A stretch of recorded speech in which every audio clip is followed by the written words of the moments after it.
Hey guys, howdy, I hope you are fine. As you seen in the thumbnail, in this video, we are gonna see, what if Harry became the most powerful guild master with Hermione by his side. I request you to check the author of this fanfic, and show some love and support. Name of the story is Contemplations of Birth by Savic13. Do check it out. All details in description, and if you want next part of this series, please leave a like and comment 5 blue emoji. Let's get into the video. Also check out Patreon for I have upload Naruto X Daenerys Targaryen uncensored spicy version. Link in description. You never really think about how intimidating a door really is until it's looming like a monolith in front of you, oaken iron rising to unimaginable heights and taking your terror with them. The gentle curve of the top starts to look like the blade of a guillotine and you know the cold metal of the iron handle and knocker will burn your flesh. Doors are simple things, everyday things, until you need something that resides on the other side, then a door is far more than you can ever imagine. Hermione Granger stood outside such a door, her robes in perfect order and her hands for once empty of textbooks and quills, but her eyes full of much more than their share of weight. She'd been there for what felt like days, memorizing the wood graw, in an attempting to quell her irrational fear of nothing more than a door. Hermione raised her chin in sudden defiance, gathering her courage around herself like shroud, and knocked. Enter. Snape's voice was as cold as ever from behind the dreaded oak. Hermione pulled her robes about herself as if to ward off his chill and stepped bravely into the office. What is it? His voice was even colder. Now that she could see him, and it took all her force of will not to shiver. I need your help, sir. She somehow managed to not squeak out the words, the small tremor in her voice nearly undetectable. Snape's head snapped up from the pile of papers he'd been working on, his eyes burning in the faint light of the candle. Granger, you mean to tell me you are actually incapable of accomplishing an assignment? Where is my calendar? I must remember this date. He glared hard at her and then lowered his gaze back down to the parchments, slashing through one with a violent movement of his quill. Hermione cringed. No, sir. This isn't academic, it's personal. Again, the quill ripped through some poor student's paper, leaving a blood-red wound over the words. You're Gryffindor. Take your petty love squabbles to the witch. Leave. Hermione stiffened her spine and felt her anger start to dissipate her fear. Sir, Professor. McGonagall would not be able to help. And it's not petty or a love squabble. She raised her chin even higher. She had nowhere else to go if he would not help, or could not help. He had to help her, there wasn't any other option. What has Potter done now? Snape still wasn't look at her. But his quill stopped moving. Hermione squashed her anger before she said something she'd regret and took a deep breath to calm down before answering. Nothing that should concern you, at least not at the moment. Harry doesn't have anything to do with this. I am the one in need of help, sir. She hoped she didn't sound too desperate. Granger, what makes you think I care what you need? He raised his head long enough to sneer at her before turning back to his grading, dipping the quill in preparation for another attack. I don't think you do, sir. I was hoping you'd help me out of a sense of obligation to your position as a professor. Hermione felt a stab of hope as Snape frowned in annoyance and threw down his quill, splattering ink over most of the ungraded papers. Spill it and get out. Snape picked up the now stained papers and began to shuffle the parchments, rearranging them on his desk, further smearing the ink. He looked back up when Hermione coughed to cover a nervous laugh. Hermione closed her eyes and reached into her robes and pulled out 2 scrolls. First, sir, I must ask that you not inform the headmaster or anyone else about this without my permission. Not only my life depends on it but my family's. She held the scrolls just out of his reach. Stop being melodramatic, and get on with it. At her glare, Snape sighed dramatically. Oh, all right. I agree. Now get on with it and get out. Hermione handed him the first scroll. Snape opened it to find a wizarding birth certificate. Hermione Penwrath. She nodded. Snape looked back at the document. Mo. There. Eliania Penwrath, father, unknown wizard. Hermione spoke softly. I was adopted by my mother's husband. She lowered her gaze somewhat sadly to floor. That's the name I always use in the wizarding world, for obvious reasons. Snape looked up and failed to keep the surprise from his face or his voice. As fascinating as this is, what? Hermione handed him the second scroll before he could finish. It was a letter sealed with the Penwrath family crest. Hermione pulled a necklace out of her robes and pressed it to the seal, opening the scroll. It came yesterday. It should explain why I need your assistance better than I can. Snape began to read the letter. Dear little dove, I know you are reluctant to help in our endeavor, child, and I do understand. But every event in your life has been leading to this. I know this has come as a surprise, but you didn't let me finish explaining over break. I don't ask this lightly or without reason, dove. Listen to my words now and try to understand. When the Dark Lord first started recruiting, he wanted your great-grandfather Marius to join him. Marius had been the chief supporter to Grindelwald, as you know, and wanted nothing to do with an A.W. upstart half-blood with delusions of grandeur. He refused to be marked. At the time, he who must not be named was still trying to gather Death Eaters and wanted to set an example. He warned Marius to consider carefully.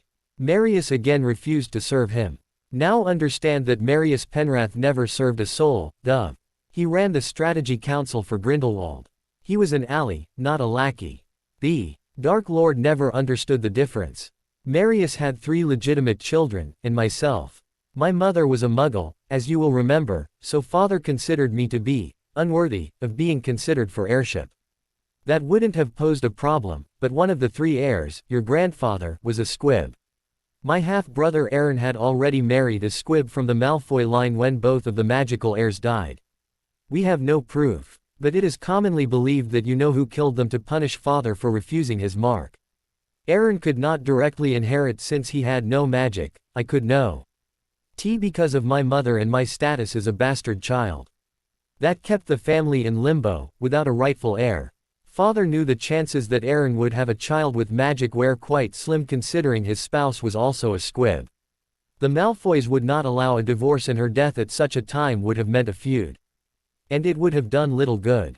No pureblood would have married into the family after such a tragedy. Not to mention no pureblood wizard would marry a squib, Penrath or not. Your great-grandmother Rosemary pointed out that our only option would be to ensure that he family remained off of you-know-who's hit list and to return magic to the line at all costs. It was decided that Aaron and Sal's, your grandparents, would neglect to file the appropriate documents with the Ministry of Magic, Mom, when your mother was born. We made sure there were records pertaining to her status as a second-generation squib, but we didn't file them with the MOM. Instead we hid them and obliviated the midwife and witnessing mom official. Then father and I began to plan. When it came time for your mother to marry, we found a nice Muggle man of good family, for Muggles, and arranged for the match. Dr. Granger has always been rather receptive to our wishes. I believe he has actually come to care for Eliania. While the marriage is in fact legal and binding, your conception and birth took place beforehand to ensure you kept the family name. Not only that, but I took measures to enable your mother to bed a wizard and to make conception a guarantee. So you see, dove, Alan Granger isn't your father. I'm not sure quite who is. I found a man that resembled Alan, slipped him a little something, put him in a room with Eliania, and well, you can guess the rest. You knew about your connection to the Penraths. And I'm sorry you had to keep it a secret. Life for a Muggleborn is not very comfortable, and it would have made your school days easier if we had let you go under your real name. And I am sorry that we let you believe that Alan is your father. We had no choice. When father died, a month after your birth, and then Rosemary a few weeks later, I was left in charge of the family until you came of age. When you know who disappeared, I considered ending the charade. But somehow I knew he wasn't really gone. He wants our family wiped out, dove, for grandfather refusing him and hexing him off the grounds. Father was a bit overzealous at times. You're the last of the Penraths. I couldn't risk you getting killed before producing an heir. Now here comes the you overheard me discussing with your mother. Yes, I have arranged a marriage for you. And no, you don't have any choice. You are under the age of consent, and by wizarding law I can do with you as I please until your 16th birthday. Which means you have 1 week until I collect you for the ceremony. Now don't get upset. I'm sure the young man isn't all that bad. He comes from a pureblood fam. Highly in good standing, and they are aware of your background. Marcus Flint may not be your first choice, dove, but we needed a young man with the proper connections. This bonding will put the past troubles behind us. If you had been male, other avenues for eliminating the resurrected tragedy would be possible. As that is not the case, this is the only option left. We must bring the family name out of the shadows, Dove. After 3 generations without a magical heir, the family will be stricken from the books. You are the 3rd generation. But if you come forward without the protection this bonding will give you, he who must not be named may come after you. He will be looking for supporters once more, and to get them he very well might use his earlier tactics of join or die. He cannot allow anyone to escape or he loses his weapon. Dove, please don't fight this. We have no choice. I will come to Hogwarts to collect you in 1 week's time. Please be ready. The Flints have expressed their wish for you to remain at their household and forego any further education, so say your goodbyes beforehand. I am sorry, Dove, but you can't tell them where you are going. I do not want Mr. Potter to try anything. If your association with him is brought before certain individuals, you may be placed in a position you would find intolerable. I would advise you to end all associations with him and the Weasley publicly and quickly. Do not cry, little Dove. This is your destiny. With this sacrifice you restore the Penrath line. Your firstborn son will be for the Flints, your second will re-establish the Penrath name.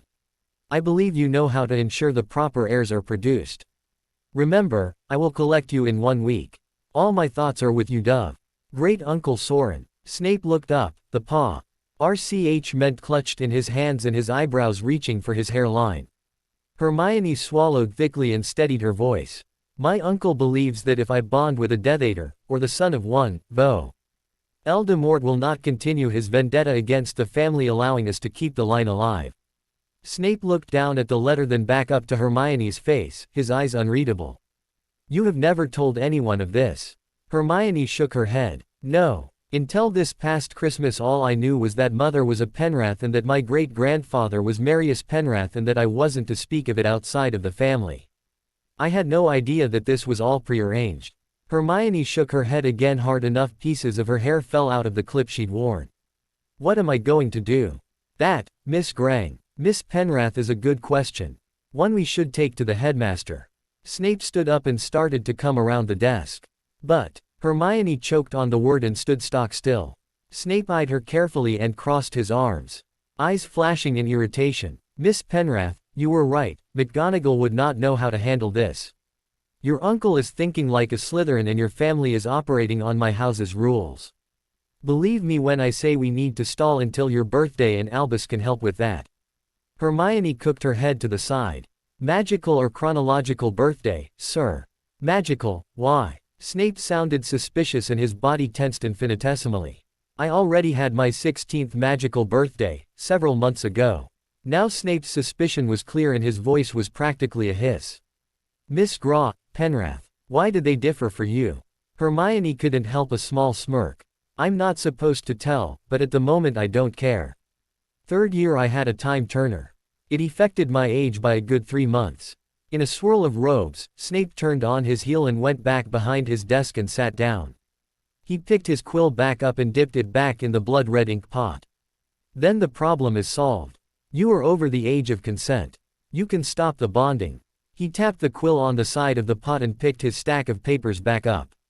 Hermione rushed forward and leaned over his desk, blocking the light from the candle and causing him to stop his aggressive marking. Yes, but what about Voldemort? Has he forgotten about his little plan to keep the Penraths from remaining in Wizarding Society? Snape sighed and laid down his pen, more carefully this time. No. Last week he issued new orders to track down the remains of the families he ordered eliminated before his little vacation. The Penraths were listed is believed to be eliminated, but to finish the job if any were found. Unless of course they agreed to join. Hence my uncle wishing I was male. Although he could have ensured that with his conception potion. Snape snorted. He most likely ensured your birth as a female. The Dark Lord has always overlooked female power and presence. He concentrates solely on the males. Your uncle would have known that and used it to help hide you and your mother. Your last name and your Muggle father would also have deflected suspicion. Hermione nodded. So if he's still after my family, I can't come out and stop the bond. The Flints already know about me. If I back out, Snape frowned and his voice took on a bitter edge. The Dark Lord will know within the hour. The rumors about the Flints losing their fortune must be true. This is a rather risky match for them to make. Hermione snorted. Well worth it in influence and galleons however. Shish. E crossed her arms over her chest and shivered. Snape's eyes lost a bit of their coolness and he nodded grimly. True, Miss Penrath, true. Hermione bit her bottom lip.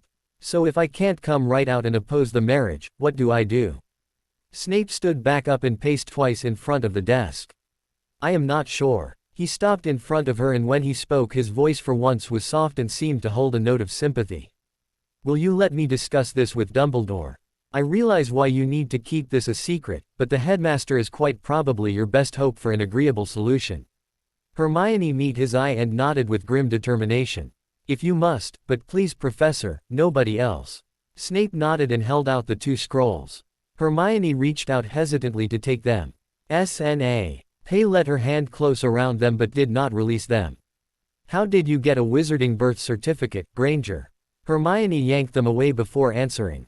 The same way as my mother I would presume. They simply had the officials there to sign it then memory charmed them and never filed the paperwork. I would imagine that the original of the copy I have here was sent to the mom along with my mother's when the match was made. Snape nodded and wordlessly walked to the door and held it open. Hermione tucked the scrolls back into her robes before moving towards the door, far less intimidated by it now that she was on the other side. Thank you, Professor. Snape snorted darkly. Don't thank me. We haven't found a way around this yet. A small smile flittered over Hermione's face before disappearing. No, but you listened.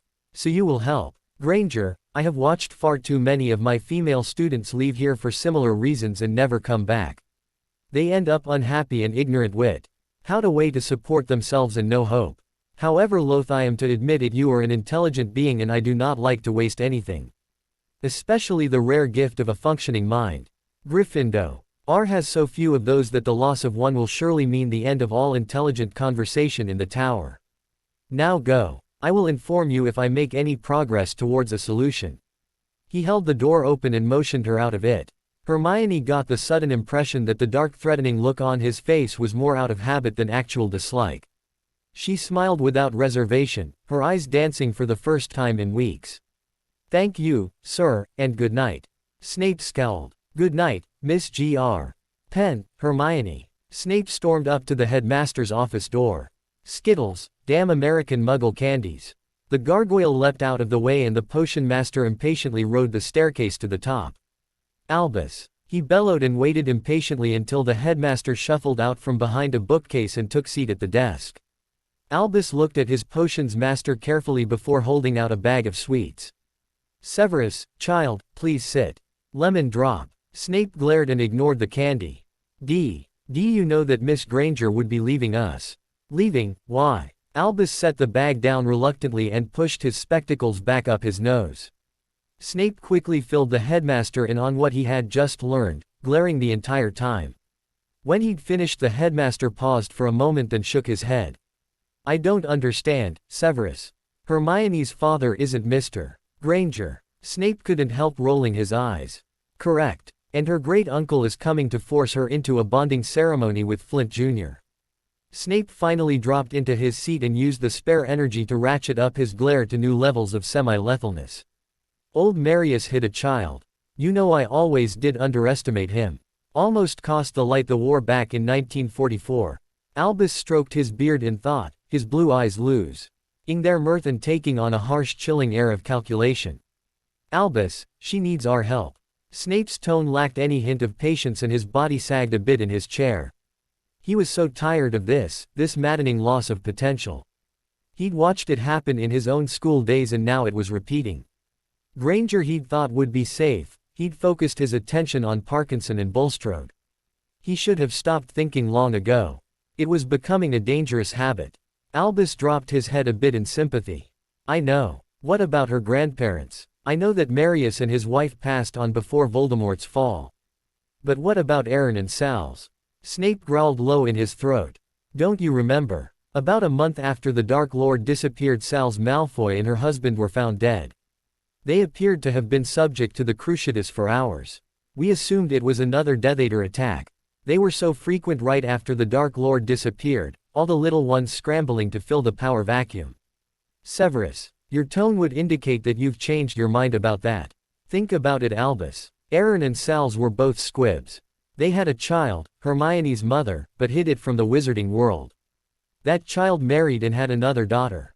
They were a liability, a link to the wizarding world through which to trace the line. Knowing the Malfoys, Sal's WOU.LD have refused to cut contact with her daughter and grandchild. I have heard of this Soren. I would not put it past him to have killed the couple to keep them from exposing the plot. Don't forget he was groomed by Marius to be head steward for the family. As such he also would have been trained in the dark arts, legitimate heir or not. Snape sunk lower in the chair and glared even harder at nothing in particular. Albus calmly leaned back in his own chair. We have no evidence, Severus, just speculation. Unless Hermione wishes to disclose her true age, I'm afraid I can't stop Soren from taking her. Snape sat up straight and leaned across the desk, his anger nearly palpable. Fawkes let out a shrill note and ruffled his feathers. We can't let her marry Marcus Flint. He's a Death Eater, a real one, Albus. You have no idea what happens to the wife of a Death Eater, do you? Do you? She's a child, for God's sake, Albus. Severus, calm down. I have never known you to get this upset about a student before. Especially one not of your house. Albus, eyes weren't twinkling, and Severus huffed before slowly easing back away from the desk, his anger changing into a mix of regret and bone-aching weariness. Snape closed his eyes before letting the words wind themselves out of his mouth, his voice not at all steady. I'm tired of losing them, any of them, damn it. One after another of my children. Go out those doors and get a mark burned into their arms. One after another they marry into money and darkness to breed little heirs to cause more darkness. I watch the hope die in their eyes, Albus. They have no choice, join or die. Comply or die. Marry or die. If I can save one, just one, maybe I will have affected something in this world. Hermione Granger does not deserve to find herself the plaything of Death Eaters. A tool for bargaining and negotiations, a sex slave to anyone with a mark. As soon as she gives birth to the two heirs, one for the Flints, one for the Penraths, that is what she will become. A communal plaything. Quote. Albus reached a hand across the desk and patted his old friend on the arm, trying to offer some small amount of comfort. I know, Severus. I saw it happen to Little Narcissa and then to Aliana Lestrange. Do you have a plan? No, I was hoping you'd think of something. Snape looked back up and cringed at the weariness he saw reflected in the headmaster's eyes. Albus sighed and rubbed the bridge of his nose. What? I can't keep her here against her family's wishes without revealing the truth. If what she said is true, and her birth records along with our mothers have been delivered to the mom, then Voldemort will know shortly. I imagine the Flints have already contacted him and received his authorization for the bonding ceremony anyway. If she doesn't marry him, or another Death Eater, Voldemort will go after her family. She will not be able to leave school grounds and her mother and adopted father will not survive long. Snape sighed heavily and eyed the portraits. But none of them offered up any suggestions. Could we bring them here? Albus gave an uncharacteristic snort. Fudge would have me removed if I brought a Muggle family into Hogwarts, second-generation squibs or not. If I had Lucius Malfoy's backing it might be possible. But I would not have it. Sal's Malfoy was considered a disgrace to her line. I doubt Lucius would bat an eye to save her daughter. So we just let it happen. Snape couldn't keep a hint of defeat out of his tone despite his best efforts. No, we'll think of something, Severus. There is always an alternative. Merlin, Albus. I hope you are right. I already lost Parkinson in her 5th year, Davis and Montague this year. I would hate to add Hermione to the list. You're using her first name. Dumbledore's eyes were twinkling. Snape rolled his eyes. And what should I call her? Penrath and Granger both seem wrong now. Albus twinkled harder and popped a lemon drop into his mouth. I see what you mean, Severus. It is getting late. Perhaps we should discuss this in the morning. A good night's rest might help us to come up with a plan. I won't mention this to Minerva. She would just tell Hermione to shout out the truth and chain herself to the banisters. While dramatic, I don't see that solving anything. Severus grimaced and nodded. Good night, Albus. Good night, Severus. The next evening, Hermione again stood outside the large oak door and hesitated. It was open this time and she cautiously poked her head inside the office. Professor. Snape was standing next to a shelf full of various nasty-looking potion ingredients. His back to the door. When he heard her, he turned and Hermione thought his eyes just might have softened a bit before their customary glare snapped into place. "Ah, Miss Granger, come in." Hermione stepped inside the office and at Snape's motion closed the door. "Did the headmaster?" Snape sighed and gestured for her take a seat as he moved behind the desk to sit himself. "No, Hermione. We haven't come up with a plan yet. We will." Hermione nodded and stood back up to leave. She reached the door and stopped, her hand hovering over the handle. "Is what they say true?" She cursed herself for the tremor in her voice. "What did they say, Miss Granger? About what happens to—" She couldn't even get out the words. Snape closed his eyes then stood and walked towards Hermione and gently turned her around to face him. "Yes, child. It's true." Hermione began to shake and she slid bonelessly to the floor. "How could Uncle Soren do this? How could he set this up knowing I would have to do that? I thought he loved me. He was always coming over to the house and bringing books or pictures. He would take me to see wizarding sites Mum couldn't get into. He would teach me about things. I thought he cared." Snape looked down at the Gryffindor. She wasn't crying, thank Merlin, but she looked lost. Severus saw not only the one sixth-year student before him, but all the girls that had sat in that spot and asked for help. All the ones he couldn't help. Their families were all too powerful, their vaults too great. He was not about to lose another. More importantly, he wasn't prepared to lose Granger. He had never expected to lose her like he had the others, the Slytherins. Snape never liked surprises, they unnerved him. And to have to contemplate seeing Granger, like that, was a large surprise. He knew when he saw his Slytherins enter the Great Hall in their first year what would be expected of them. But Granger was different. He'd always taken her for a Muggleborn. He never thought he'd have her sitting on his office floor trying to come to grips with a family decree that bordered on barbarism. She was annoying, yes, but she genuinely loved to learn. And that love of learning was too rare to be wasted in his opinion. Snape did not appear to enjoy teaching, but he knew a special student when he saw one. He may have never shown it, but he recognized. Hermione is a rare intellect in that first potions class and he did not want to see her chained and naked at the next Death Eater rally. Marcus Flint was a lower-level member, chances were his wife would not be spared for long. Heir or not, sharing their spouses was a mandatory sport for the newer and lower-ranked Death Eaters, one most of them seemed to enjoy. The Dark Lord used their willingness to participate in the normally non-consensual acts to desensitize his ranks and keep them in line. By preventing his minions from forming close relationships with their bond mate, the Dark Lord read that his desires would be met before the families. He was systematically rewriting wizarding culture to bring an end to family loyalties. Snape sank to his knees next to his student. "Listen to me, Granger. You are strong enough to get through this. Even if we can't stop the bonding, you will survive it. You must. If you let them destroy you, they will win. Your uncle will win. Soren comes from the old ways. The Penraths are an old line, child. The house will always come first to Soren, the individual members second, if at all.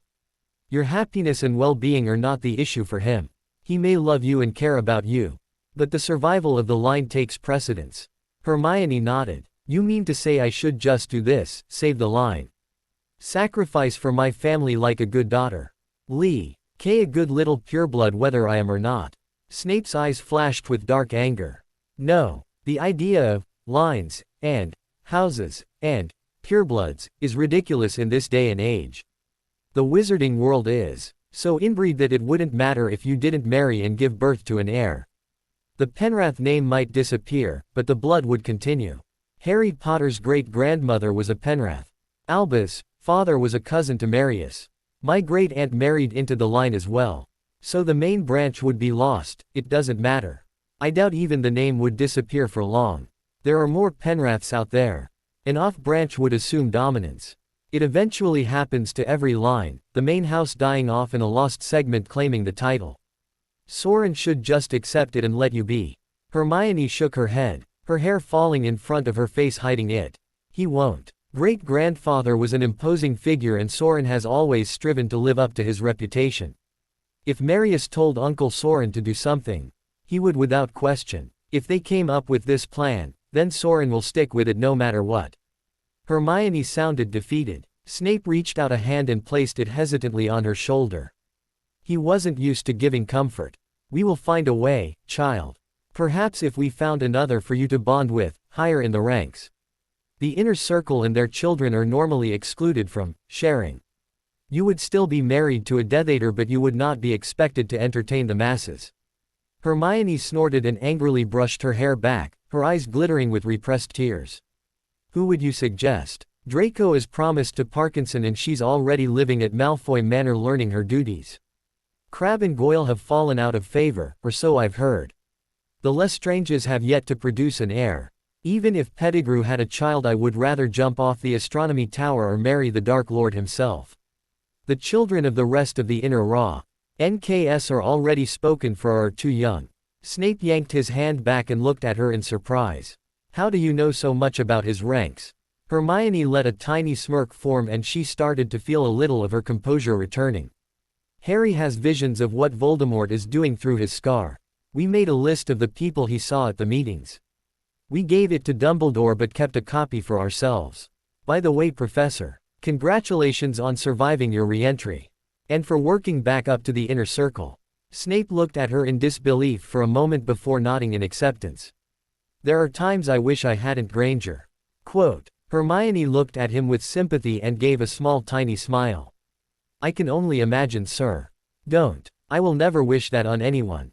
Snape shuffled a bit to sit next to her rather than kneeling. Black robes pulled around him.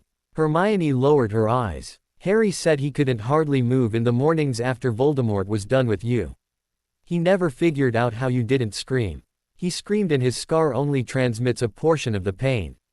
He feels the curses. Sometimes, when Voldemort is feeling exceptionally nasty or Harry has a personal connection to the victim. I feel honored. Snape's voice and sneer showed how little truth lay in the words. Has he tried dreamless sleep potions? Hermione shook her head no. If he takes them he just can't wake up from the visions. It doesn't alter them any. He gets trapped in sleep and can't escape the pain, and we can't wake him up. Luckily the raids have slowed and Harry's been able to get some sleep the last few weeks. For a while we were worried he might waste away from exhaustion. Hermione didn't want to talk about this anymore and started to try to stand and Snape helped her to her feet. Thank you, sir. Don't do it again, Granger. These floors are cold. Snape rubbed his knees. He was getting too old for this. Hermione smiled. Yes, sir. Thank you for telling me the truth. Most people would have lied to me. Snape snorted. That would only make the situation worse. If you are prepared you might survive the experience with your will and mind intact, unlike Mrs. Malfoy. The only way she can get through the day is by taking several illegal potions. When Lucius first joined the inner circle did not have its current privileges. She was popular, for obvious reasons. Both shivered. You didn't. Snape shook his head no. No. I make it a habit to never participate in the fun and games, whether it be wife swapping or muggle hunting. I have gained a reputation as an academic eccentric, for which I am grateful every day. Hermione looked very relieved. She gathered her robes about her and stepped into the hall. You will keep me appraised. Of course, Miss Granger. And if you hear anything from Soren or have an idea yourself, please contact me at any time. I'll change my wards to admit you regardless of the hour. Hermione's eyes started glistening again. I don't know how to repay you for this, sir. Quote. Just survive it, Granger. I can't save the others, but if I can. Snape stopped speaking, leaving the rest hanging in the air. Hermione bit her lip in sympathy. I understand, Professor. Good evening. Sleep well, child. Hermione walked out of the dungeons and headed to the tower. Snape turned and locked his office door before heading to his rooms and collapsing into his chair by the fire. He raised his wand and altered the wards as he had promised. Sighing, Snape reached for a stack of essays just as his dark mark signaled his summons to the Dark Lord. Dropping his work, Snape grabbed his cloak and silver mask and ran for the passage out to the forest and the anti-apparition barriers.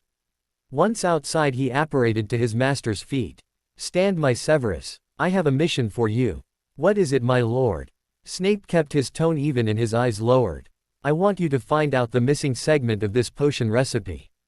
It is theoretically supposed to allow the drinker to apparate inside of barriers and wards. It was Salazar Slytherin's recipe, but the last steps have been lost to what appears to have been a fire. Voldemort handed Wormtail a half-burned piece of extremely old parchment. which the rat then handed to Snape. Snape eyed the paper and then looked up at the Dark Lord, an eyebrow raised. The ingredients are not that hard to find, my lord. The problem will be reconstructing the last few steps. Many of these ingredients do not interact together well. If the potion is to work, it will have to have several revolutionary processes, all of which appear to be missing. The Dark Lord's eyes glowed a deeper red and let out a slight hiss. Can you do it, Severus? Snape looked at that paper again and fought down his growing nausea. If he Dark Lord got the potion to work, Hogwarts and the rest of the wizarding world did not stand a chance. But Severus could not refuse the assignment in case another potions master would accept and fin. The answer not mentioned, it would mean his death. I believe it will be possible given time, my lord. Much time, I am afraid. The Dark Lord calmly nodded and Snape braced for a curse that never came. I am not in a hurry for once. Severus, this is just one avenue open to me. But it is one I am most interested in. Snape let out a small sigh of relief. I will begin work immediately, Lord. Is there anything else I may do for you? The Dark Lord's mouth curved into an unpleased smile. Yes. The Flints have informed me they wish to bond their son with one of your 6th years, a Hermione Penrath. Snape jerked in surprise, more at being told the truth than to cover his prior knowledge. Penrath, my lord, I thought you ordered them killed. I did. It seems one escaped me. What do you know of this? Snape cocked his head to the side of feigned deep thought. There are no Penraths on the school register. We have a mudblood named Hermione Granger, but no Hermione Penrath. Granger is best fry, ends with Potter and is a 6th-year Gryffindor. Snape thought fast and added, there are rumors she and Potter had a falling out recently. He believes she leaked information to the press about his summers. Snape thanked Merlin he had overheard Minerva talking to Victor about the Daily Prophet article that exposed Potter's abysmal summers. Minerva had confessed that she had no idea of the conditions he lived in. Furthermore, no one could figure out how the prophet had come to the knowledge. The Dark Lord laughed. A mudblood, you say? I believe Marius fooled you, Severus. Clever, hiding his heir in plain sight. Do you think I should allow this match? Severus appeared to consider for a moment, attempting to find the right wording to achieve his goal without doing more damage. I believe Granger would be wasted on Flint, my lord. She has an excellent mind. The Flints would never make use of it. Is there another she could be bonded to tying the Penraths to your lordship without wasting her talents? Voldemort sat back. Pettigrew does not have a wife and heir as of yet. Nor do you, Severus. Voldemort smiled. Snape started to panic. Yes, what about you? You seem to appreciate her talents, isn't that what you called them?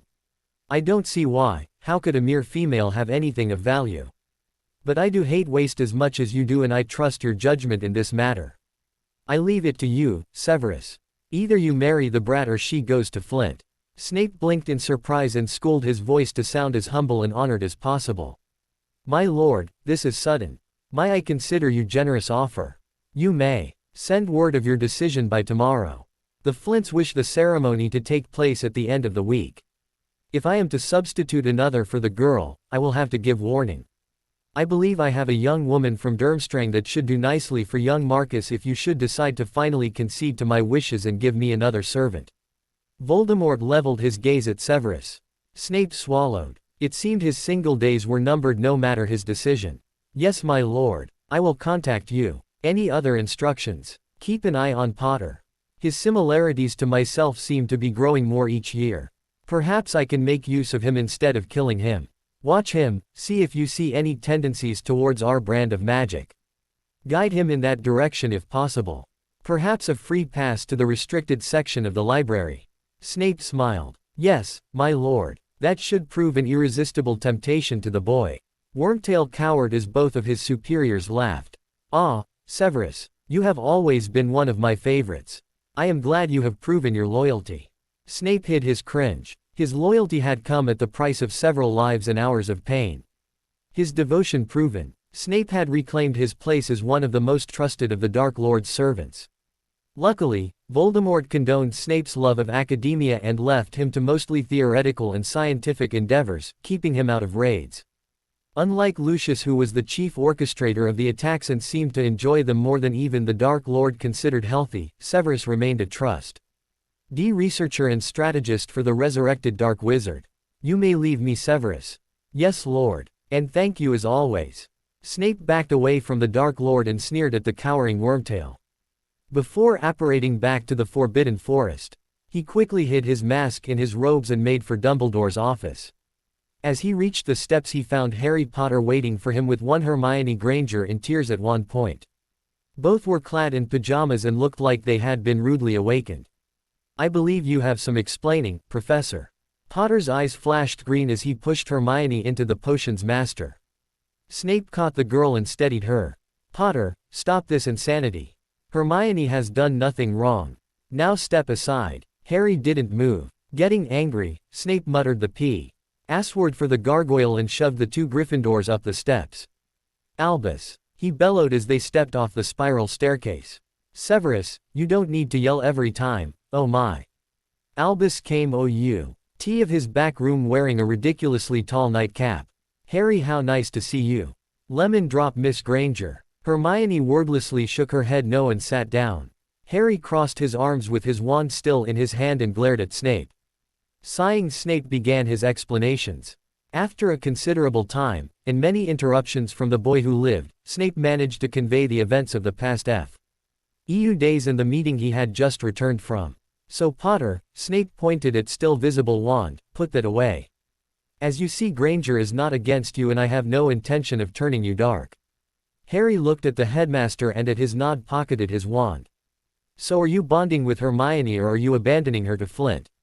Snape sneered. I hardly think I am a better option, Potter. You don't have to do it, sir. I will cope with the situation. Hermione tried to keep her voice even but her trepidation came through causing her to almost stutter. Snape turned and looked at her. Her eyes begged him to help even if she couldn't bring herself to do so verbally. Snape turned to Dumbledore. Headmaster. Albus cut him off and looked at him gravely. Severus, I can't force you to do this, but think about it. You would be saving Miss Penrath from a fate she clearly fears and you would save yourself from a match of Voldemort's choosing. If Riddle picks a wife for you, chances are she will be loyal to his cause. That would mean you would be in even more danger of discovery.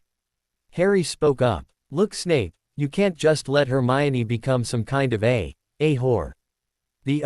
There's cringed and Hermione drew her knees up to her chest. Snape glared at him and crossed his arms defiantly. That is not an option, Potter. There has to be another way. Am I that bad? Her voice as so quite Snape had to strain to hear it. Snape turned to look at her and this time it was obvious how much he felt for her predicament as the glare melted to a look of sympathy. No, child. But I am old enough to be your father. You can't want to marry me. Hermione shrugged and forced herself to look him in the eye. You won't make me drop out of school, you're high enough up that you won't have to share me unless you choose to and you won't. She trailed off and dropped her gaze. You won't beat me, you won't drug me, and you won't force me against my will. I believe you are preferable to my other options. Snape sighed. True. But, Severus. The headmaster's eyes lacked their twinkle. Snape cringed, beginning to sense the inevitable. Will your parents and your uncle Soren will most likely be pleased. Eventually. Your family is considerably better placed than the Flints and you are a much respected professor and Marcus is simply a glorified ministry secretary. Snape nodded and sighed. He had little choice. He turned to look Hermione in the eye. I would bond with thee, Hermione Penrath, as was done in days past. Hermione blinked slowly and answered in clear voice, if somewhat weak. I will bond thee Severus Snape, as will be done in days to come. Dumbledore nodded. Good. Harry, will you witness? Harry nodded. Excellent. Hermione, send a notice to your uncle. Severus contact Voldemort. Snape nodded. Hermione moved towards the door when Snape's voice stopped her. Potter, did you see the meeting through the scar? Harry looked at him sharply. Yes, Professor. Snape nodded. Good. Then you know about the Dark Lord's plan to turn you or at least to try. Yes, Professor, but it won't work. I've already memorized half the restricted section with Hermione's help and I haven't gone dark yet. Quote. Hermione cut in. Harry, what if you let it appear that you were considering your options? Professor. Snape could guide you along as per Voldemort's orders. That way it looks like you might turn and the professor stays in the Dark Lord's good graces. Snape nodded, a distinctively sinister grin spreading over his face. Not only that, Granger, but if Potter looks to be going dark. The Dark Lord will not be so quick to try and be rid of him. We might buy ourselves some peace and quiet. I agree. Dumbledore sounded grave. It will be a hard act for you, Harry. On top of that, you will have to sever your friendship, publicly at least, with Hermione, for the time being. We must keep Severus' story to Riddle as true as possible. Harry nodded. I understand. After what I just did to get Hermione here, she probably doesn't want anything to do with me anyway. I drug her across the castle at one point. Oh, you're right, Harry, and you will be paying for that. Hermione was not smiling. Harry cringed. Good, well, if that's all settled, I'll see the three of you here after dinner tomorrow. The headmaster dismissed them and they headed down the stairs. Hermione stopped Severus from heading to dungeons with a tentatively placed hand on his arm. Thank you, Professor. You're doing more for me than I have the right to ask. Severus sighed heavily. No, Miss Granger. You have every right to ask. You are my student and it is my duty to protect you. This may be an unorthodox form of protection. Harry cut in, don't question it if it works, Professor. Snape nodded before reluctantly shaking off Hermione's hand. They parted ways there at the gargoyle and Harry went towards Gryffindor Tower. Snape and Hermione paused for a moment longer, eyeing each other carefully. This is awkward, sir. Hermione's voice was still shaky. Quite. Good night. I believe it is actually morning, but the sentiment is what counts. Snape tried to read her expression. But the Gryffindor's face was a mass of conflictions. Neither said another word before they both turned as if on cue and went to send some very oddly and carefully phrased owls. Mornin'. G came all too soon for one potion's master. Snape rolled over and stared at the wall of his bedroom. He slowly closed his eyes and drank in what he knew would be his last tranquil morning for some time. The moment was broken when he heard his chamber door open.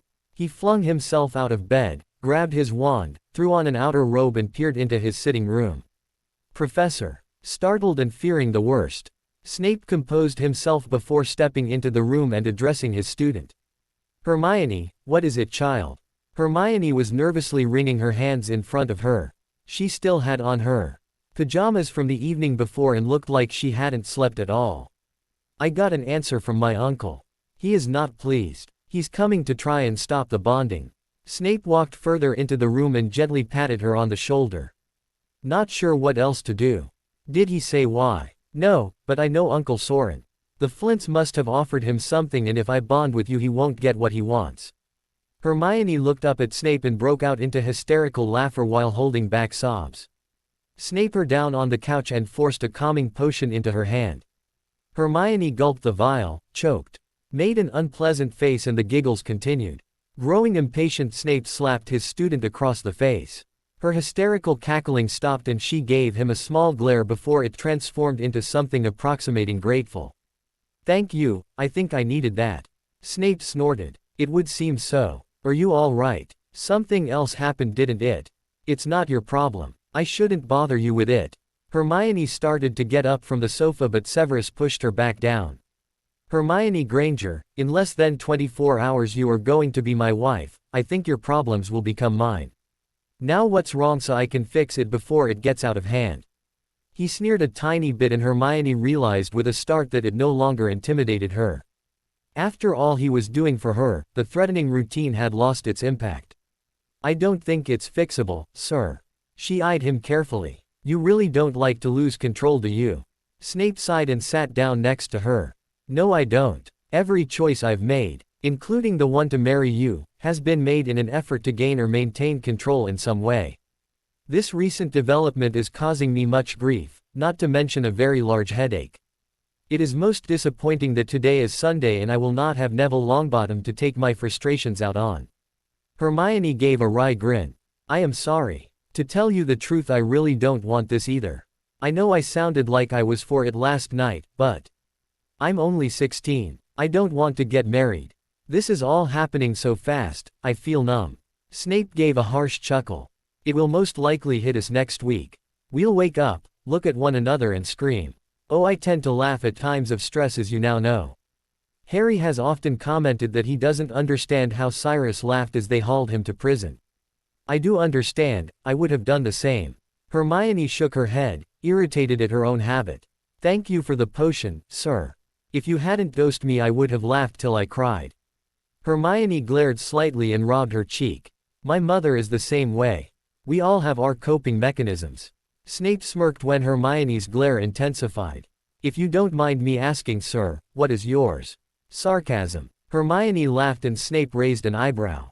That would explain a lot, Professor. You are almost always sarcastic and you have a great deal to cope with. Snape nodded. You are trying to make me forget my earlier question. What is wrong? Hermione stared off into the fire in the hearth. I told Ron about all this. Snape nodded for her to continue. He didn't take it well. He thinks I've been lying to them all these years. But I didn't. My parents really are dentists, my mum can't do a single spell and I was raised like a muggle. It never occurred to me to tell them about great-grandfather.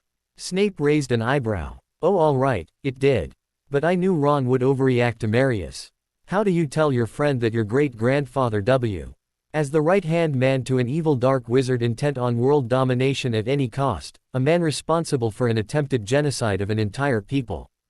Voldemort at least keeps his activities confined to the wizarding world except for a few killings here and there. Grindelwald and Marius created a nation in a Muggle world war. Mr. Weasley should know you well enough to see that you are not your great-grandfather. Severus doubted he did, but he should. Hermione snorted and seemed to have read his thoughts. He should, but Ron is not always logical. He's upset that I hid things from him. And he is very mad that I would consider going ahead with any bonding. Snape nodded sagely. Ah, so he holds with the headmaster's idea of a typical Gryffindor solution. What would that be? Hermione raised an eyebrow. When I first brought the problem to the headmaster's attention he said he thought it best not to inform Minerva. He thought she would tell you to shout out the truth and chain yourself to the banisters. Hermione looked shocked for a moment and then snorted. Ron said that I should hide out in the shrieking shack until it all blew over. Snape let a small smile show. I would like to see him spend the next 30 years in that dump. My thoughts exactly, Professor. Hermione turned back to gazing at the fire. He said that I wasn't a true Gryffindor because I was going along with this. But what choice do I have? If I don't bond with you I have to marry Flint or I put my family in mortal danger. Well, my mother and father. I'm sure Uncle Soren would find a way around getting killed. Perhaps he'd join Voldemort himself. Snape considered for a moment. It would be possible even if he is a half-blood. The training Marius must have given him would prove useful to the Dark Lord. I wonder why Soren hasn't been approached. He has, but he declined on the basis that the mom keeps a close watch on him in case he should ever decide to pick up where Marius left off. For some reason Voldemort did not press him. Quote. Snape pondered for a moment. Soren is a half-blood like the Dark Lord, but the Dark Lord tries to forget that little fact as often as possible. And the last thing needed is another Death Eater under mom's scrutiny. Most of the inner circle is under surveillance already. The Dark Lord wants followers that are free to move around and mingle with regular wizarding society. If Soren is unable to do that, then he is not as valuable as he would seem. It is still unusual for the Dark Lord to let someone not join once asked, however. Hermione frowned. What bothers me, Professor, is the order to eliminate the Penraths. Why would Voldemort have neglected Uncle Soren then let him get away with not taking the mark? It doesn't make any sense. Soren must have offered something else to the Dark Lord to buy his life. It is not unheard of. Snape's eyes grew large. The parchment. Snape stood and went to his desk and retrieved the aged manuscript he had received the night before. Prior Dominus, a list of the previous owners of the potion's recipe appeared above Snape's wand. Under the name Tom Riddle, Lord Voldemort, appeared the name Soren Wales.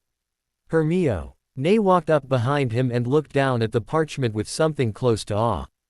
Uncle Soren had Slytherin's potion's manuscript. Look at the name under his, Marius Penrath. If Marius had this recipe I wonder what else he owned. Perhaps I have found the lost chronicles of Salazar Slytherin. Snape's eyes glazed over as he stared at the sheet in his hand. Little good that knowledge would do you, Professor. If my great-grandfather owned them they would be stored in the manor and I can't get you there without my uncle knowing. Snape snapped out of it. What should it matter if he knows? You're of magical age and the legal heir to the family and all its possessions in holding for your son and heir. If you so chose you can depose Soren and take over the administration of all the Penrath lands and holdings. Hermione blinked. I can't I? Wait, I can't but you can. Once the bonding takes place you will have control of all I own. That's why Uncle Soren wants me to bond with Marcus Flint. He must have made arrangements to keep control of the Penrath household after the marriage. It wouldn't surprise me to learn that he also made arrangements to get custody of my second son, the Penrath heir. So he could raise him in his and Marius' image. That is a distinct possibility. Snape's eyes had returned to their cold state and Hermione's had started to dance around as she plotted her uncle's plans. So if you have control of the house and you give me free rein, I can get rid of the bastard and reclaim what he does not want me to have. Oh, he should not have messed with me. I am Rosemary's great-granddaughter and I know her tricks. Of the entire wizarding world, Marius Penrath only feared one magic user, his wife. I have Rosemary's diaries and the will to use them. Dear Uncle Soren should have learned from his father's mistake, you do not mess with a female Weasley. Snape started. I had forgotten Rosemary Penrath was a Weasley. That did not help matters with your friend, did it? Hermione's eyes lost their glee. No, Ron and his family never really liked her. She married Marius willingly and had been sorted into Slytherin, the only Weasley to have ever been. There is something about black sheep that seem to flock to the Penrath name. Rosemary, Sal's, and you. Me. Hermione smirked. If rumors are true, your parents are not pleased with your life choices, sir. Snape snorted. They are not, to put it mildly. If they had another child I would have been disinherited. Did you tell them about the bonding? Yes. I doubt they will pose a problem. Mother has been after me to impregnate anyone so long as I produce an heir. To have me link with the Penraths will most likely cause her fits of happiness. Father will just nod and go back to building his rose gardens. The man is addicted to the useless plant. So what do you have in mind for your uncle, and why did Marius fear Rosemary? Hermione's eyes danced dangerously and her smirk deepened. Rosemary kept him in line with several two-part poisons. She would slip him the first half and then inform him of what she had done. If he didn't do as she said, she'd eventually slip him the second half, sometimes months later. None of them were deadly, only painful and long-lasting. He learned to give her what she asked for to avoid being incapacitated for days on end. As for my uncle, I think Rosemary's poisons to be a little drastic. But her idea of suffering is correct. I think I should just make sure that Uncle Soren loses his livelihood, his books, his prestige, his money, and his will to live. When he comes crawling, literally, back to my feet apologizing for all he has done, I may give him back his stewardship. He has done an excellent job with the family fortunes. I have kept track since I was old enough to do the math. I like to play with the numbers. Snape shook his head in wonder. You sound like one of my Slytherins. Hermione smiled, taking his words for the compliment they were. Uncle Soren not only took me to wizard museums but he taught me edict, rhetoric, and strategy. I don't often openly use what I know. If I started displaying old-style table manners and speech structures, I would have had difficult questions to answer. So you've been hiding all these years? No. The hiding starts now, Professor. The past 6 years I have been myself. Now I must be Lady Penrath, the last of the house and wife to Professor Severus Snape. Hermione will disappear. The Gryffindor looked and sounded resigned and bitter. No, she will not. In these rooms you will not pretend, understood? Snape paused and took a deep breath. Feel free to bring Potter or Weasley in here when you feel the need. Just please give me warning so I can work late. And don't let them touch anything. Snape grimaced at the thought of spending an evening in the company of the Golden Trio. Hermione smiled. That would be nice, sir. I am not looking forward to the rest of the school finding out. I don't see how we could keep this a secret since I will be expected to live with you and socialize. I do not see a way either. The Dark Lord knows, so there is no real point in the charade continuing anyway. I do look forward to seeing the look on Draco's face when he realizes you're not a Muggleborn and you're related to him. Hermione giggled. Imagine the look on Ron's face when he figures out that his great-great-aunt's son married a Malfoy. Both the potions master and the sixth year grinned. Snape sat back down and called a house elf for tea. He noted the disapproving tilt of Hermione's head at the appearance of the creature. He made a mental note to investigate further at a later date. So your uncle gave you lessons in old wizarding customs? Hermione nodded. Just the basics. I understand now why he did it. If he's been planning on bartering me off for all these years, then he needed to have me be able to hold my own with the wives of the other houses and to properly host a dinner or ball. Snape snorted. That is an important function of your customary place, although I will not expect you to organize lavish dinner parties for me. How much of all this do you understand? Being in Gryffindor, I doubt there has been many discussions on the old ways. Hermione frowned. None actually. I only know what little I have read about and what my uncle told me. Snape paused to sip his tea. The rules for this bonding come from the traditions dating back to Salazar himself. The founding families of Slytherin House had their own set of customs when Hogwarts was founded. Many of these customs have become wizarding law, or at least tradition, such as the bonding as opposed to a Muggle wedding, although in recent years the words have become interchangeable. The rules governing heirship differ for the old houses and the general public now. The fact that you retain your name after bonding and your second son's heirship of your line derive from those earlier rules of heirship. Most of the wizarding world would not consider such a thing, but the old houses, the Slytherin families, still follow the old ways. Therein lies the reason why Mr. Weasley and Minerva are incapable of understanding what is going on. The Penraths along with the Malfoys, Snapes and Lestranges helped Slytherin start the house here. They drafted the basic outline of modern pureblood life. But the original Gryffindor houses, Potter, Weasley, and McGonagall, never followed that outline. The other two houses did to varying degrees, but there are very few who still do outside of the traditional Slytherin families. Not that everyone in my house abides by these rules, only the oldest of the houses in the house still practice what I call the old ways. Hermione shook her head and added sugar to her tea. You do realize that your excessive use of the word houses makes that very confusing. Yes, but you should follow along quite easily if you have a modicum of intelligence. Should I repeat it slower and with smaller words? Snape raised an eyebrow and mocked his soon-to-be wife. Your sarcasm has resurfaced. Hermione smirked. What are you coping with at the moment? Besides an annoying know-it-all. A splitting headache, archaic customs and rules, a dying caste system, and a dark lord, nothing much. Point taken. Snape nodded and Hermione continued. So let me see if I've got this straight. Besides the founders themselves, there were houses that helped found the 4 Hogwarts houses. The ones that made Slytherin up drafted their own rules and society, leaving the other houses out. Over the years the number holding to those rules dwindled and expanded and dwindled again until today there are only a handful that remember or follow them, and I happen to be lucky enough to be in one, correct? I wouldn't say you were lucky, but yes, you are correct. So is this age of consent and inheritance part of the old ways or wizarding law? Snape considered his answer for a moment before speaking. Both. It is one of the customs that actually made it onto the record books. But it is considered in bad taste to force a child to marry in this time. Although, as you can see, arranged marriages are commonplace in the older families, even non-Slytherin ones. Frankly, there is already talk of who will arrange Mr. Potter's marriage. Hermione rolled her eyes. Harry won't hear of it. He refuses to even date because he is worried that if he gets involved with someone, Voldemort may use them to hurt him.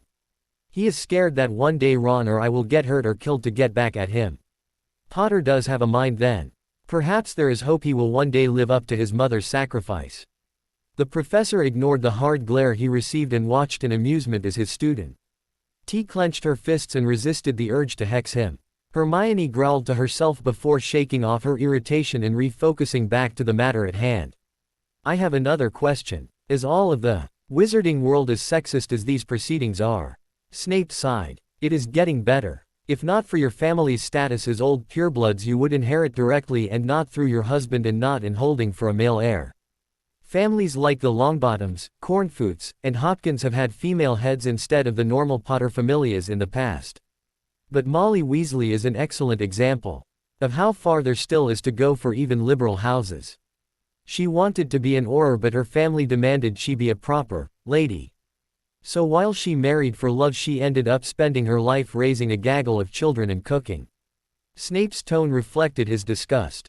I hate waste, and Molly Bones would have made a fine Auror. I hope little Susan will not be made to follow her aunt's path. Susan Bones is Molly Weasley's niece. I'm getting a headache. Is everybody related to everybody else? Snape smirked. Yes, to be frank, even you and I are related somewhere. I believe my great-great-great-great-grandmother was a Penrith. Normally we would have an even closer relationship, both being pureblood, but the Snapes have made a practice of marrying outside of England in the last few centuries. There was concern of overbreeding. The Malfoys are having that problem, as did the Penriths. That is why there are so few heirs anymore. The lack of new genetic material has reduced the number of healthy offspring. Snape frowned deeply. Speaking of relationships, we might be more closely related depending on who your father is. That would only pose a problem if we mean to procreate. Wick. Is also something I wanted to discuss with you before Dumbledore calls us. Hermione bit her bottom lip. Do you expect an heir and how soon? Snape sneered in disgust, not at Hermione but at the fact she had to ask the question. No, I do not expect you to give me a child, you are a child. I have no patience for young children and little for the older Verity. He eyed her carefully. Do you wish to have children? Hermione grinned happily. No, not in the slightest. They annoy me. You do realize that both of us are expected to though. Snape smirked. I have made it a habit to do the opposite of what is expected of me. Then we shouldn't have any worries about the possibility of being more closely related. You look nothing like my father, so I doubt you were the one my mother slept with. Snape snorted. That is quite obvious. If you were related any closer than I mentioned, it would be a distant cousin at the worst. Executable even by Muggle standards, let alone wizarding, which allows for half-siblings to marry. Hermione cringed. You know, I think that is just wrong. Snape smirked. I would agree. Crabbe and Goyle are wonderful examples of why it's such a bad idea. Hermione almost spit her tea out. That was more information than I ever wanted. I have to tell Harry and Ron. Snape fiddled with his cup. As good as it is to know that neither one of us wants to procreate, we do have to consummate the bond to make it legal. Hermione sat still for a moment. I am beginning to really hate awkward conversations held without sleep. I'm probably going to regret this later, but that is the least of my concerns. Professor, you're more than attractive, I doubt I'll mind much. Snape did spit out his tea. Attractive. It was Hermione's turn to smirk. Yeah, once the girls in the school get old enough to realize it, you transform from evil potions master and a bloody git to an evil Slytherin sex god with a voice that should be made illegal. Not to mention you have the wounded bad boy thing down pat. There is a joke going round that listening to you read an account of the Goblin rebellions would be enough to make any girl orgasm without a single touch. Snape tried to hide his indignation and surprise. He failed. I do not appreciate your sense of humor, Miss Granger. I'm not joking, sir. True, your manner puts us off of ever showing what we think and your appearance could use some work. But your wardrobe and that swooping thing you do makes up for your hair and teeth. You know, I bet a little whitening treatment and, Snape's glare cut her short. Never mind. Too many years in my parents' dental office. Snape was quite. Potter hexed me. What? James Potter. He hit me with a luridus hex in my 6th year. It was only supposed to last for a month, but he mispronounced the last section and it became permanent. Poppy has never been able to correct it. And your hair. If you would note, Granger, in the mornings my hair is fine. Your locks would be a street ringy mess too if you spent hours hovering over fumes and burned animal intestines all day. And you should not be complaining about hair. Snape reached out and ranked a stray curl. Hermione indigently huffed. Point taken. Sorry for bringing it up. You don't need to apologize. I still think you are delusional, but I appreciate the effort to make me feel better. I'm telling the truth. Snape's rugged in his face conveyed his lingering doubts. Fine, I'll just have to prove it to you later tonight. Hermione chuckled at Snape's stunned expression. Well, when else did you expect to consummate this thing? I knew we would have to when Harry ran into my room last night and exclaimed that he had a vision with Voldemort, giving me to you. Snape stared at her in utter shock. So you really aren't disgusted with the idea? I believe the world ended and I was not informed. Hermione sadly shook her head. You need an ego boost, Professor. I doubt anyone really ever gets to know you, do they? We'll have to fix that. To start with, if I can't pretend in these rooms, neither can you. Deal. He eyed her thoughtfully before nodding. You be Hermione in these rooms, and I'll be Severus if that is what you wish. It is. So we are agreed. Hermione poured herself another cup of tea and hesitated. Professor. Yes, child. She stared down at her cup and crewed on her bottom lip again. You don't have a problem with me, do you? Quote. Yes, I do. Hermione hung her head. Snape chuckled and lifted her chin to look in her eyes. You're 16. While I find you attractive, and I do, Hermione looked skeptical. You are still my student. I make it a habit not to bed my students. I find it makes life difficult and I hate howlers. Hermione smiled a small bit and nodded. That makes sense. Blah. We got that topic over with beforehand. Tonight will be difficult enough. I guess I'm a bit insecure. Victor was the first and only man I've ever kissed and we never. Snape groaned. Don't tell me. Hermione nodded. Is there anyone you would rather have? Weasley or Potter? Hermione laughed. Oh no, Professor. Ron would love the chance but I would never have sex with him unless the fate of the world rested on it. And Harry is Harry. My friend. Besides I have doubts as to whether or not Harry even likes girls. Snape blinked. Really? A maniacal grin started to spread. Oh no you don't, sir. Harry hasn't said anything and I don't want to embarrass him. Hermione glared daggers. Snape paused. Oh all right. But you owe me. Hermione smiled softly. More than I can repay now, Professor. Snape's mouth curled into a feral grin. That may not be true. Hermione blinked and Snape spoke quickly. I want Slytherin's papers. If there are in you manner. She cut him off. They're yours, sir, if we can find them. Snape's eyes lit up. The possibilities are endless. Hermione looked at the parchment he had bought out earlier, still lying on the desk. Will you need help with this? Snape came back to earth and nodded. The processes require dead-on timing. I will need an assistant to aid in preparation of ingredients and to take over stirring. He looked her over carefully. Are you interested? I would like to keep the number of people aware of this project to a minimum and you are of adequate talent to assist me. Hermione took that for a compliment and almost hugged him. She thought better of it and simply nodded. I would love to, sir. Excellent. Now if you would excuse me. It may be Sunday but both of us should be more presentable before we make an appearance in the Great Hall. Snape stood up and walked Hermione towards the door. Are you going to tell everyone the truth before the ceremony or wait for it to come out on its own? Hermione thought for a few moments and answered. I think I'll let it come out without help. The looks on people's faces when they realize. She couldn't help but grin. Besides, I wouldn't know how to come out and say it. Telly. Ron was hard enough and Harry helped me. Snape nodded and opened his door for her.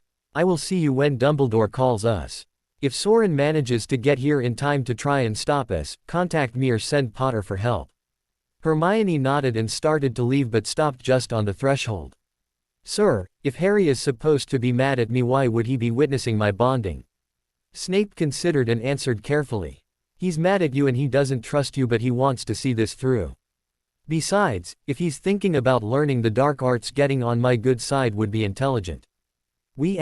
I have you two make up once the whole Dark Harry operation gets off the ground. Hermione smiled brightly. I thought that might happen.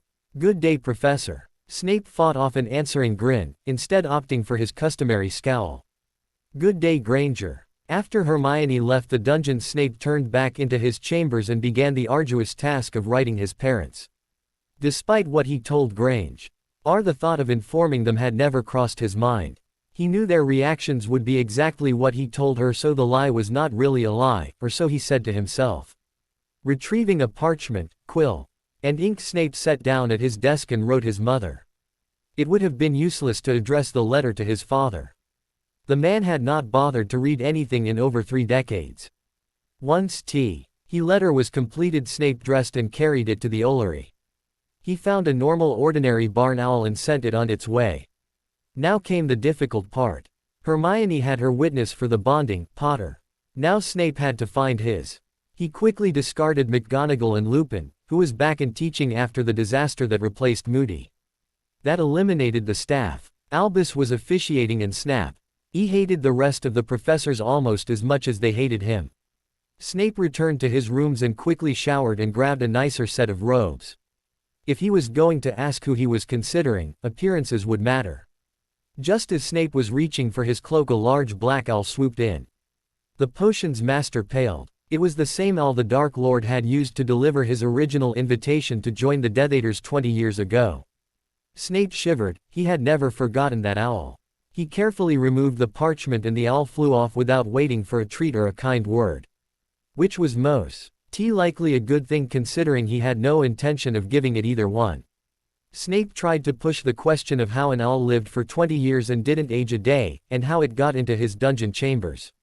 Out of his mind as he unrolled the parchment. The Dark Lord was kindly wishing him luck. The Dark Lord had sent him a congratulatory card. Snape looked around to make sure his chambers were as empty as they should be before he broke out into his own hysterical laughter. "Ah, Severus, I'm glad to see you in such a good mood for a change." Snape jumped about 3 feet into the air and landed with a curse.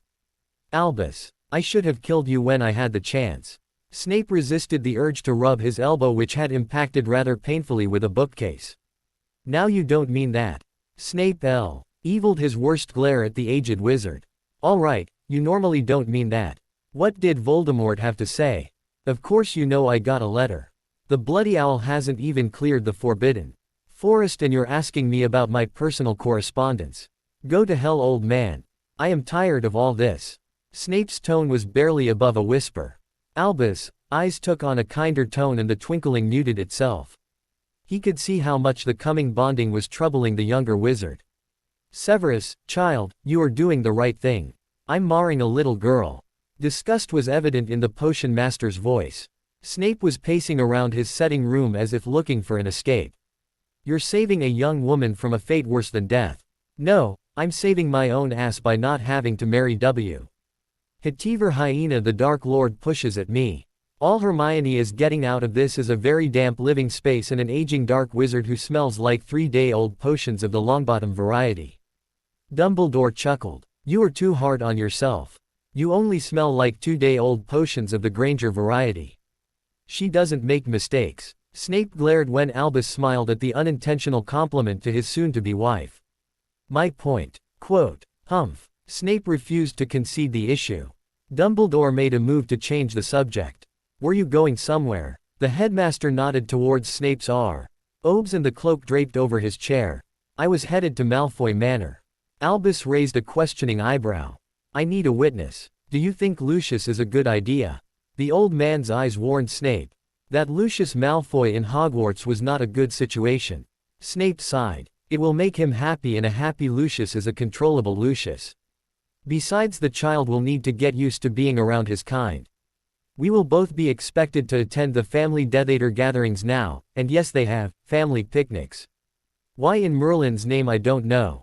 All the wives and children of the Death Eaters are expected to be in attendance.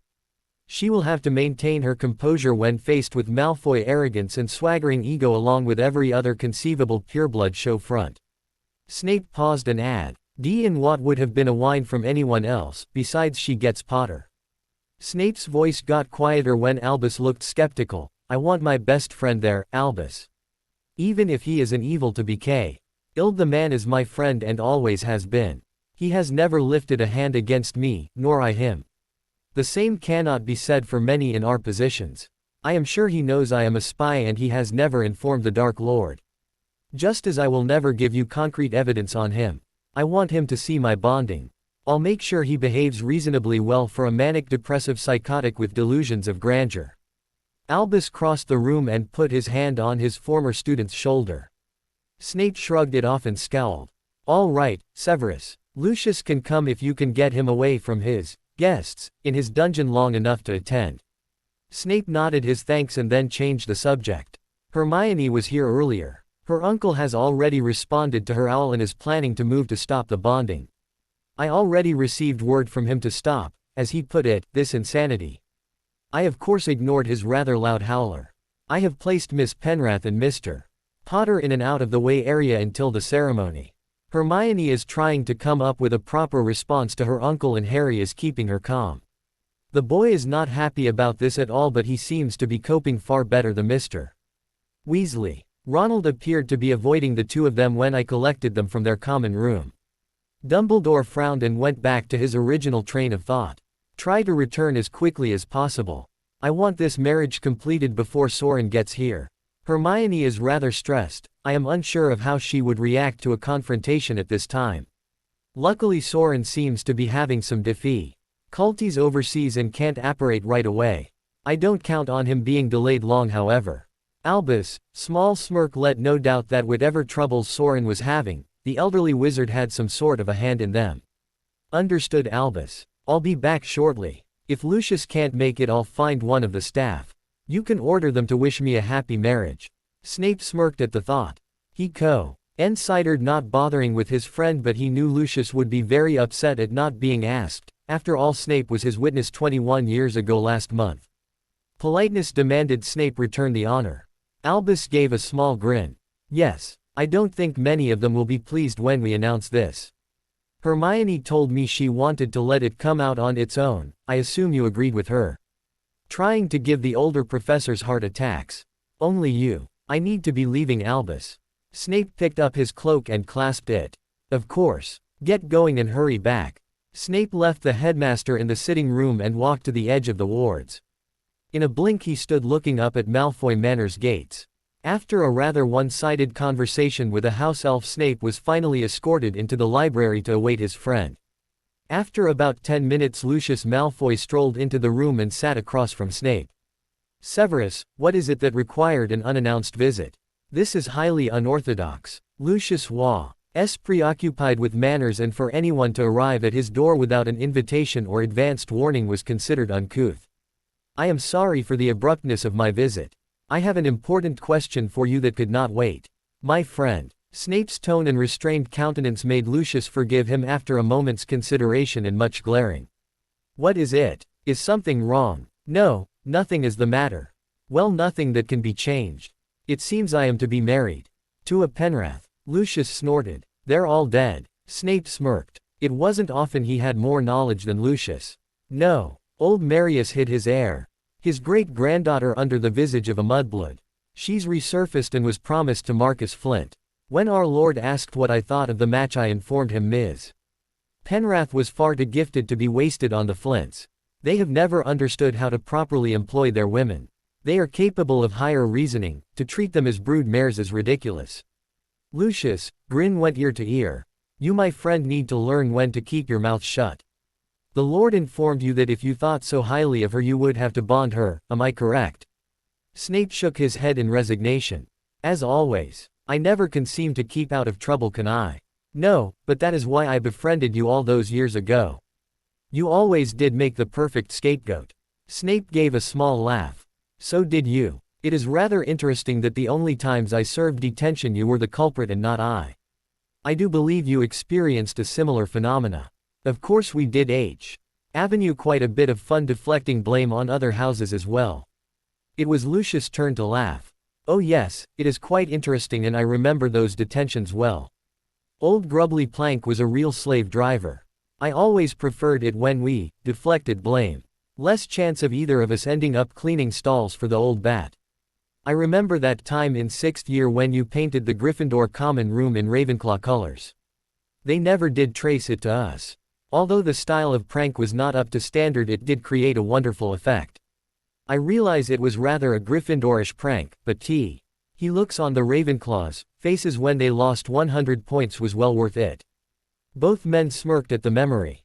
Snape shook off his nostalgia and got to the point. Lucius, will you stand with me at my time of bonding? Lucius' eyes warmed. Of course I will, old friend.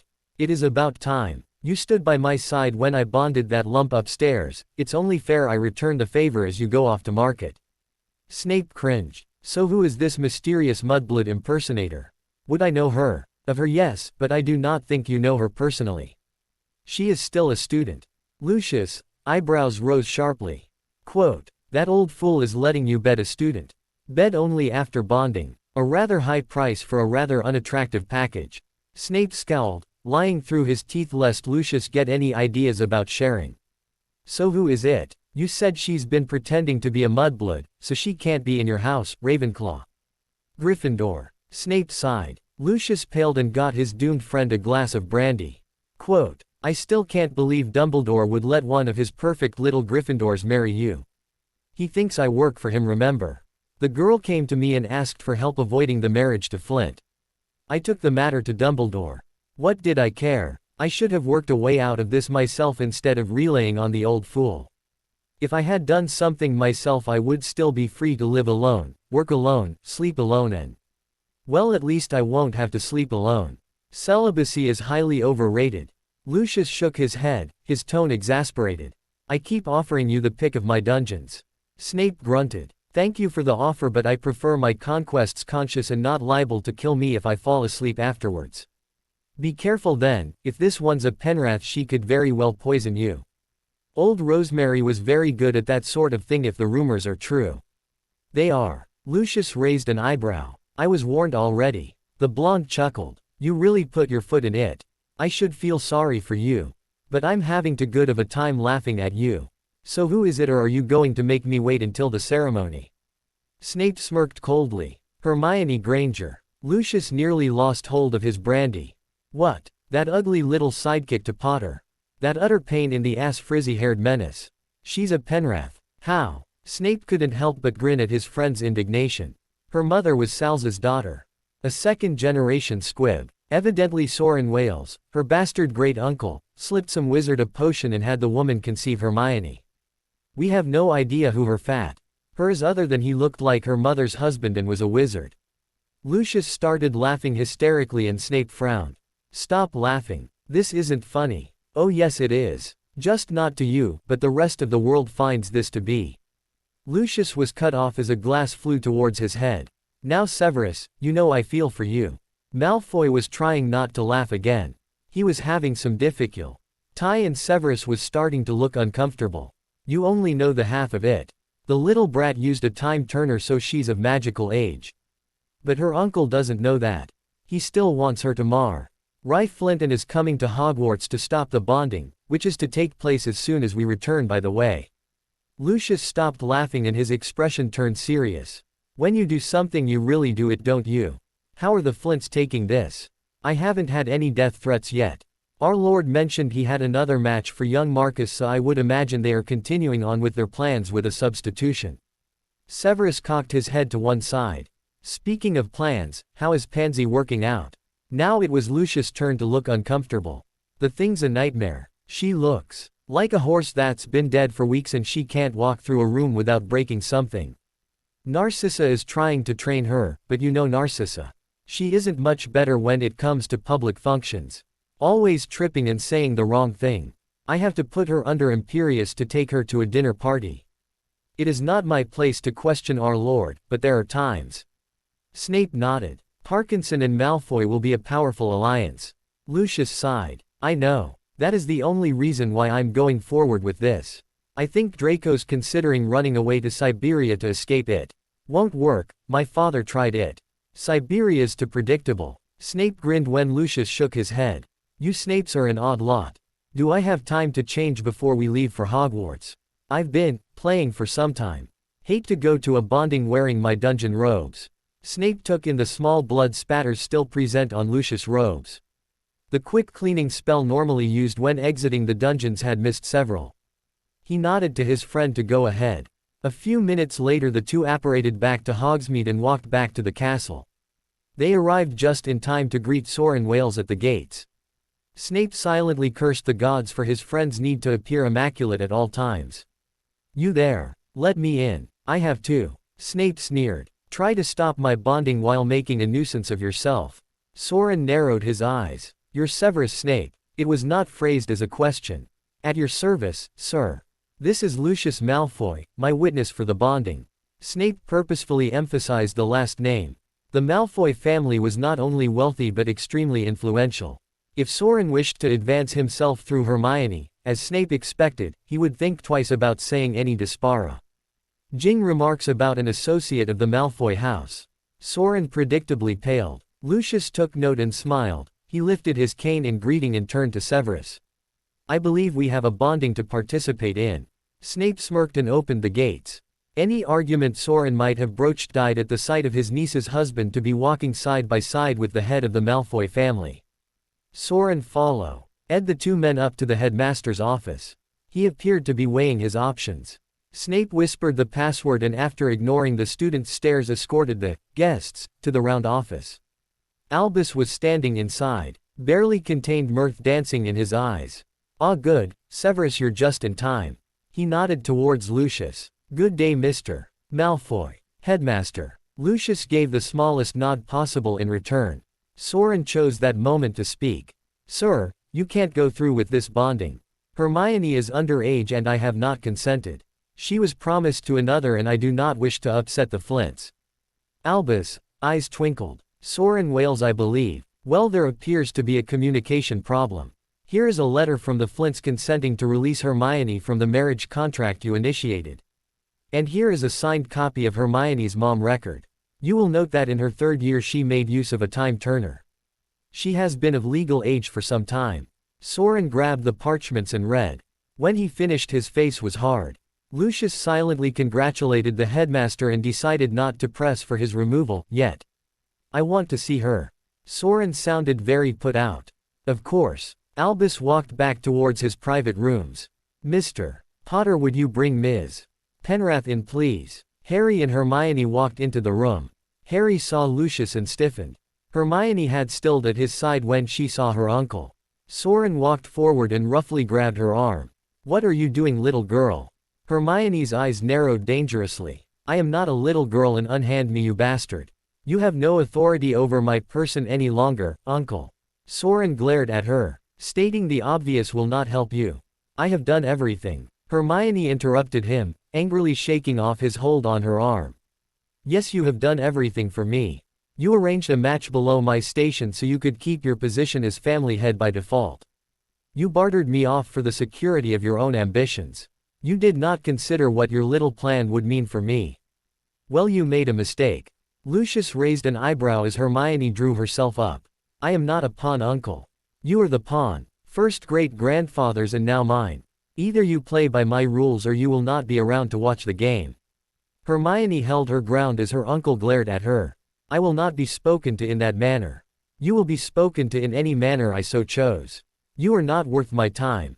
Leave. You have no right. Hermione leaned towards the older wizard and forced him to take a step back. You listen to me, Soren Wales. You are the bastard child of a long-dead man. Everything you believe you own is in fact part of his estate, an estate I am heir to. If you wish to remain under my roof, you will respect and obey me. Now get out. Soren caught himself and firmly stood his ground, his eyes flashing darkly. No. Hermione was starting to lose her tenuous grip on the anger she had been storing up for days. You would have made me a whore to a glorified lackey. Lucius glanced at Snape and was taken aback to see an amused grin. It took me less than 24 hours to find a better match than what you found for me. You do not care for my well-being, only your advancement. You were charged with properly running my estate until I came of age. Well, I came of age, and you did an adequate job until recently. Now your job is over. So leave now and I may consent to keeping you clothed and fed. Her voice raised slightly on the last words. Soren angrily bit back. I did the best I could under the circumstances. We have a Dark Lord after our family. Sacrifices have to be made. And do stop calling me a bastard. It was not my fault father liked to keep a muggle now and then. Hermione shook her head. No, uncle. You are not a bastard because of your birth. You are a bastard by choice, a bloody fool and a lousy opportunist. At least you could have covered your tracks. Albus made a move to interfere in the fight, but Snape intercepted him, whispering, let them fight, headmaster. I believe Hermione needs to make this power play. She is asserting her dominance in her house. If we were to intervene in front of Lucius, she would lose respect and her only chance to make a good impression. Soren was getting angrier by the second. He appeared to have forgotten his earlier trepidation at the sight of Malfoy and was bent on bending his niece to his will. Suddenly he made a move for his wand, but Hermione had hers first. Expelliarmus. Dormitaire. Soren's wand flew into her hand as Soren himself crumpled to the floor. The room rang heavy with silence. The Dormitaire spell was not on the Hogwarts curriculum. It left the victim in a semi-wakeful sleep, unable to move but capable of hearing and feeling everything in their dream. It was not a pleasant hex. Lucius slowly started clapping. Well done, Ms. Penrath. I must say I am surprised to find you so knowledgeable. He should have been more careful what he taught. Hermione kicked her now unconscious uncle and handed his wand to the headmaster. Please get rid of that thing. Hermione sneered at the sleeping man. Snape caught her eye. Ian noticed the tears threatening to fall. He realized as she turned to look at Harry that her coldness towards her uncle was covering her deep sense of shame and betrayal. Where this sudden burst? Oh. Anger and aloofness came from Snape could only guess. Albus nodded to the girl and summoned a house elf to take Soren to the infirmary. Hermione turned to Mr. Malfoy. Mr. Malfoy, pardon my lack of greeting earlier. My great-uncle's presence was an unexpected blow. Hermione gave a curt nod in response to Lucius' slight bow and went to stand by Severus. Dumbledore looked at the assembled group and gathered his thoughts. It is time for the ceremony. Who here witnesses for the man? Lucius stepped forward. I do witness for him. Who here witnesses for the woman? Harry nervously stepped forward. Warden spoke the words Hermione had instructed him on during their wait in the headmaster's rooms. I do witness for her. Albus nodded and smiled. He took a length of cord and bound Hermione and Snape's wand arms together.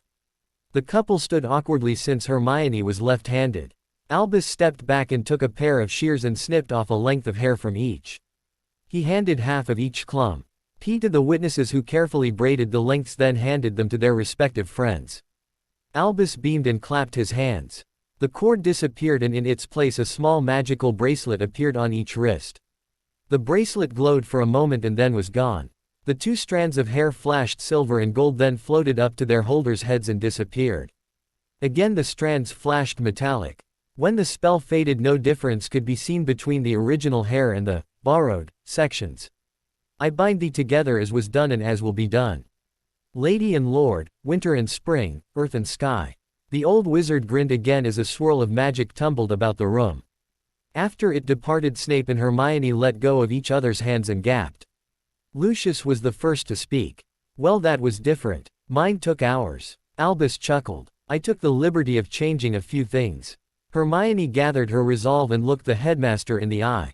You added some magical component to that. You didn't say a spell, but I felt it. We all felt it. The others nodded and Snape grew nervous, wondering what the spastic headmaster had done now. Albus' eyes started to twinkle even more. I just gave you a wedding present. It will not be bad, I promise. Albus. Snape had lost his calm. I just made sure that you couldn't have any accidents. The old man winked. Harry was the first to get it. He started laughing. Harry, explain right now. Hermione put her hands on her hips and leveled her gaze at the boy who lived. He charmed you so you couldn't get pregnant without wanting to. Snape relaxed. That is all. Why did you let me worry? Albus beamed. You look so funny angry, Severus, I just had to see it. I am sorry. You don't mind, do you? I know you both need heirs. But Hermione has another year of classes after this. I can undo it if either of you wish it. No, I don't mind. Both Hermione and Snape shouted at the same time. They then glared at Lucius as he chuckled. Dumbledore. You are a crazy old man. You just want to keep your student here and in class without having to deal with wailing infants. Malfoy was absent-mindedly twirling his walking stick and looking very pleased with himself. Thank you, Lucius. I do try to put a little joviality in every occasion. Most consider me eccentric for it, but I feel it needs to be done. Albus twinkled and Lucius sneered at the older wizard before returning to his normal composed demeanor. Albus turned and went towards his rooms. Harry, why don't we have a little talk while Severus and Hermione take their leave of Mr. Malfoy? The student and headmaster left the other three alone after saying their goodbyes. Lucius smiled rather coldly. Well, old friend, you finally have a wife. Will you be coming? No. Snape quickly calmed himself and added, I have never participated before and that will not change. Lucius made an obvious visual sweep up and down Hermione. Pity, she really has changed since I saw her last. Sad about that hair. He reached out to tug a churl and found his hand slapped away. Hermione glared. You do not have permission to touch, sir. Lucius bowed his head and smirked at Hermione. He addressed his next comment to Snape while looking directly in her eyes. I hope you enjoy spirit, Severus. She seems to have it in abundance. If you need any help coping with it, my home is open for your use. Quote. Snape hid his disgust at the offer to share torture chambers along with wives and nodded his thanks, knowing Lucius was acting more for show than anything else. Lucius grinned at Hermione. For her part, she repressed a shiver and glared. Lucius only smirked and said his farewells. When he had left, Hermione and Snape stood awkwardly in the empty office. Snape cast his eyes downward, memorizing the patterns on the floor. I am sorry for his behavior. I thought he would have been more civilized. That was not like him. Hermione sighed. I think might confront a Tion with Uncle Soren threw civility out the window, Professor. Snape looked up and they both stared at each other for a long moment. That's it for today, I will stop here.